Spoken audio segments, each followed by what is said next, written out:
There ain't no bugs on me. There ain't no bugs on me.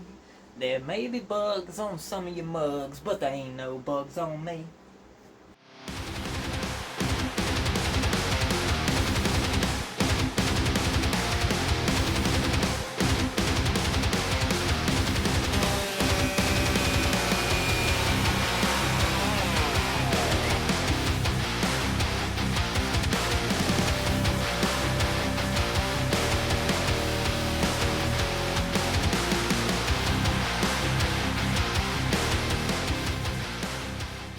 Hey, what y'all doing?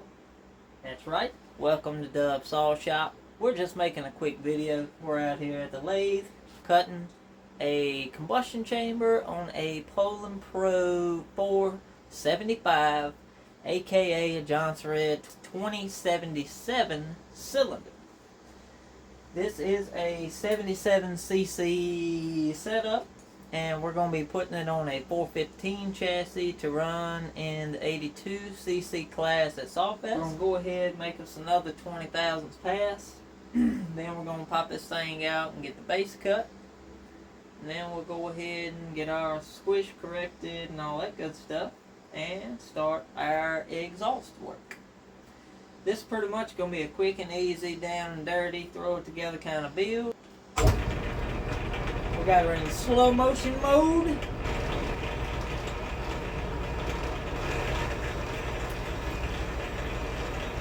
So I got my little dial indicator set up on the magnetic base. And I pretty much, when I started this thing, I was 400 thousandths out. So pretty much 4 turns back. And I got it set to where when I am at 1.5 thousandths, we are right at the cylinder wall, so we know exactly where we want to stop at. But I just keep a little bit of tension on that, and since we're running slow, it makes a pretty nice cut. But I let the tool, I just keep a little pressure on it, and I let the tool feed in as it wants to. So probably every rotation or so you can feel it kind of jump in.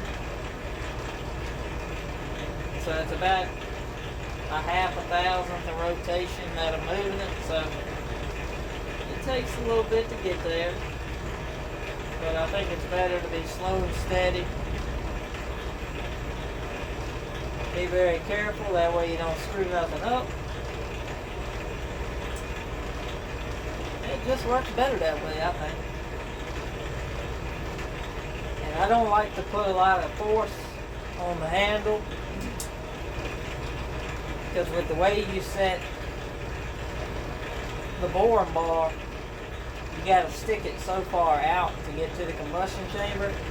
If you start putting a lot of tension on it, it'll start deflecting that tool just a little bit. The more force you put on it, the more the lathe and the more everything's going to tweak and bend. So as little force as you can get away with to make the cut, make it way smooth.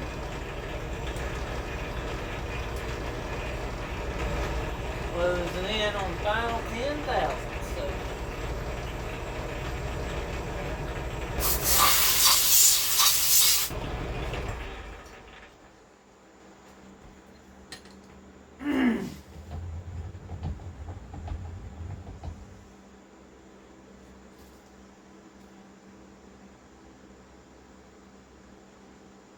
I like it. I think it'll be okay.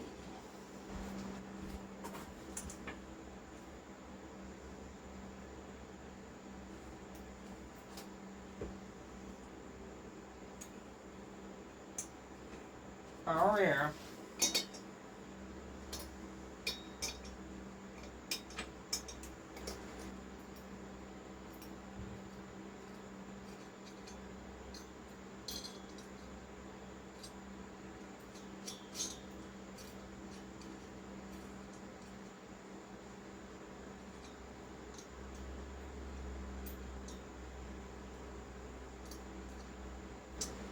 The cylinder base on this